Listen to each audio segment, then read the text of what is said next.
فتاوا علماء بلد الحرام کے متعلق کیا سوال ہے؟ بھئی فتاوا علماء بلد الحرام کے متعلق یہی خیال ہے جو میں نے آپ کے سامنے پیش کر دیا. ہم مفتی صاحب جنگ صفین کے بارے میں روشنی ڈالیں. مرزا جیلمی نے اس کی آڑ میں 3 صحابہ کی توہین کی ہے، اس معاملے میں آپ لوگ کیا کہتے ہیں؟ یہ بات چل رہی ہے، میں نے اس کے جواب پہلے بھی دیے ہیں اور اب بھی دیتا ہوں. سنو، صحابہ کے شاگرد امام اعظم ابو حنیفہ رحمہ اللہ ارشاد فرماتے ہیں تلک دماء قد طہر اللہ ایدینا فلنطہر السنتنا. فرمایا یہ صحابہ کرام کی جو آپس میں جو مشاجرات ہوئے ہیں نا، تو یہ وہ حروب اور جنگیں ہیں جن سے اللہ تعالیٰ نے ہمارے ہاتھوں کو خون لگنے سے بچایا ہے. ہمیں چاہیے ہم اپنی زبانوں کو بھی یہاں غلیظ نہ کریں. یہ نظریہ ہے امت کا. لیکن مرزا جو ہے جیلمی صاحب، اس کا کام ہی ہے بس کوئی مرزے شرزے والے کام ہی ہے، اس نے تو بیٹھ کے یہی کام ہی کرنے ہیں.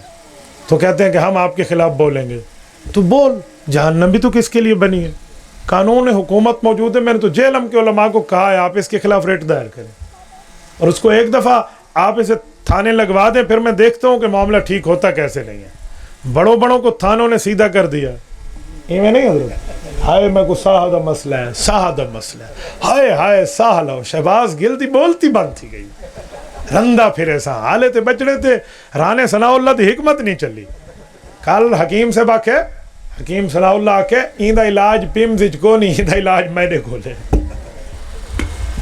ٹھیک ہے، تو اس مرزا جیلمی کو آپ ذرا لگوائیں نا 2 چال، سمجھ آئے صحابہ کے خلاف بکواس کیسے کر دیں. صحابہ اور اہل بیت کی گستاخی پہ تو قانون موجود ہے کہ 3 سال قید با مشقت ہے. تو یہ بکواس کرتے ہیں تو آگے آنا چاہیے. باقی آپ کہیں بھئی اس پر روشنی ڈالیں، کیا روشنی ڈالیں؟ جو خود اندھیرے کا اور تاریکی کا مرکب ہو، اس پر کیا روشنی ڈالنا ہے؟ لوگ میں حیران ہوں، لوگ اس کے دین کی بات پتہ نہیں سنتے کیسے. بھائی سنیں، مجھے بتاؤ، وہ انجینئر ہے، حافظ نہیں ہے، عالم نہیں ہے، قاری نہیں ہے، مفتی نہیں ہے، محدث نہیں ہے، جسٹ انجینئر ہے. انجینئر کا کام مسئلے چیک کرنا ہوتا ہے یا سڑکوں کو چیک کرنا ہوتا ہے؟